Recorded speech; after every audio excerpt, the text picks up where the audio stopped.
Today we are on Unit 5, Light and Sound, Lesson 11, the human voice, and we are going to be learning about the sounds of our human voice. Yes.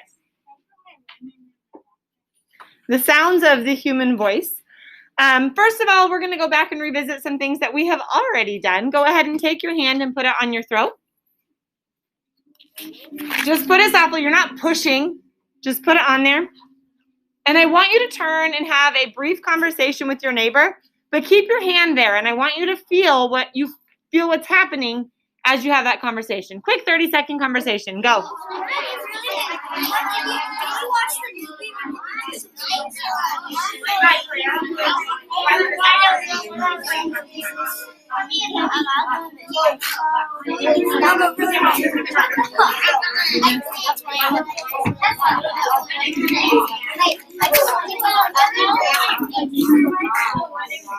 So yeah, 3, 2, 1. What is that we're feeling when we talk? Cooper, what is that? It's the vibrations. How would you describe vibrations? How would you describe that feeling? Right. It's kind of like the sound of a bee buzzing, but like when you're touching. Ooh, I kind of like that. So it's like the sound of a bee buzzing, but when you're touching it. Good. We're going to stop doing it though. But how else can we describe that feel if we're talking to someone and we're describing the feel? Haley. It feels like when you touch like a guitar, it feels like when it goes back and forth really fast in the air. Fabulous. She said it feels like if you touch a guitar, it goes back and forth really fast. How many of you have ever had that kind of feeling before? Good. So and that's how we describe the vibrations, that something going back and forth. Do you feel the vibrations inside? Like inside your neck? Do you feel the vibrations in there? Do you feel them on the outside? Or do you feel them in both spots? Go ahead and do a test and see. Test without feeling it. Do you feel the vibrations? Talk. Talk. Turn and tell your neighbor. Say, hi, how are you? How you doing? 3, 2, 1. Do both, though. Have your hand off of it and see. Do you feel on the inside? Do you feel it on the outside? Or do you feel it in both?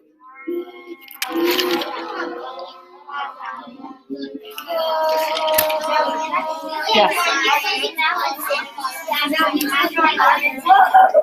3, 2, 1. Do you feel it on the inside? Yes. You kind of do. Now, if I don't have my hands there, I don't feel it vibrating. But when I do have my hand there, I do. So it's kind of like, maybe I do, maybe I don't. What other objects? Lots of pausing. What other objects make vibrations that we can hear? Grayson. A radio. It's going to have vibrations in it. Great. Yep. Kind of like someone who said the guitar, like the guitar. Very good. You're going to hear that guitar. Good. Charlie. That little speaker when you tap into it. Yeah, great. Yep. Maybe A TV. Good. I even think of like my refrigerator. Now, maybe it's only my refrigerator, but it does have like that humming sound. It's vibrating that I can hear as it's running. The machine's working. I want you guys to do a little test for me. We're going to do a test on our throats again. Kaylin, please stop. We're going to do our throat test again. Go ahead and lightly put your hand on there. Remember, we're not pushing.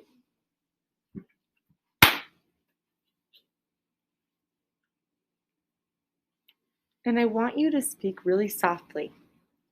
And just say the ABCs really softly. A, B, C, D, E, F, G, H, I, J, K, L. Pause. We're going to go from L on. Sit correctly in your chair. But this time when we do it, we're going to do it in a louder voice. And I want us to feel the difference in it. Ready? LMNOP QRSTUV WXYZ. Does it feel the same when we speak soft as we do loud? No. What is that called? Ray. Not volume. Not pitch. It's one of your other words from yesterday. Haley. Frequency. Not frequency. Sound wave? Not sound waves.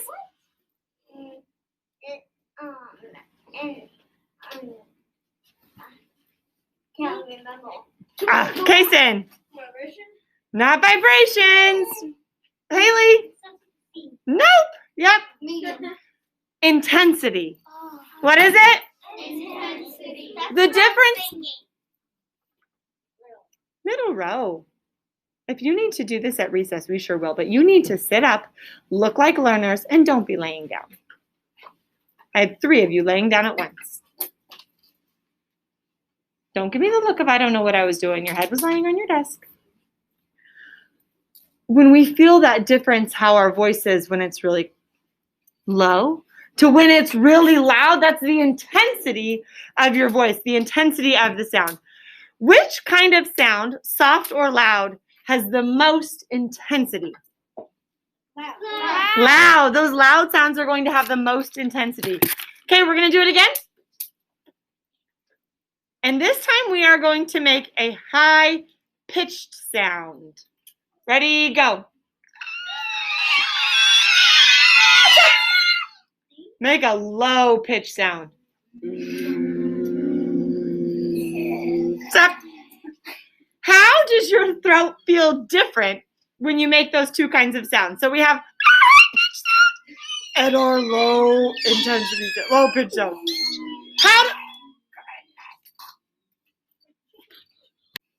What kind of sound? The soft or the loud sounds have more intensity? We already talked about this, but it was the loud sounds. Now, when we did our high-pitched and our low-pitched sounds, what do we notice about the feel on our throat with those different sounds? Griffin. The high pitch sound, it goes like it goes fast, but not that much. But the low pitch sound, it moves not far, but it still goes slower than. Very good. So, and you feel it different, right? Can you really feel those high-pitched sounds as well? No. Not as well. Just to put your hands on your throat one more time and give you one high-pitched squeak. Beautiful. You don't feel it a lot, do you? Now, keep your fingers there and give me one low grumble. You feel that a lot more, don't you? So you're feeling those vibrations. They're a lot stronger with those lower sounds. Good. What do we call that? The high and the low sounds. The high pitch and low pitch. What do we call those ones? Right? Not volume. Cooper? Intensity? Not intensity. Intensity was our soft and loud. Now we're on high and low. Kaylin? Not volume. Brock? Not pitch, even though it was high pitch and low pitch.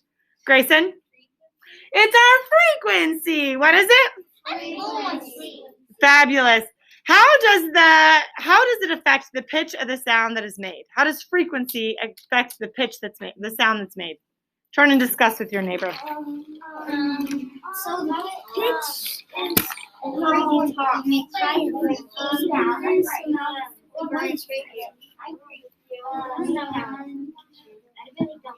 It's confusing. Yes. 3, 2, 1. So the frequency and how fast it's moving is going to affect that, like what we hear in your voice, right? If you couldn't speak, how else would you communicate? Like if you didn't have any voice at all, if you didn't have a voice box and you couldn't speak, how else would you communicate? Claire? Yeah, very good. You could use sign language, which is great.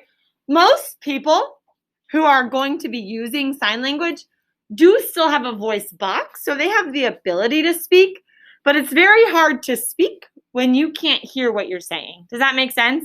You don't know what you're saying if you can't hear it. So that's one thing that's different.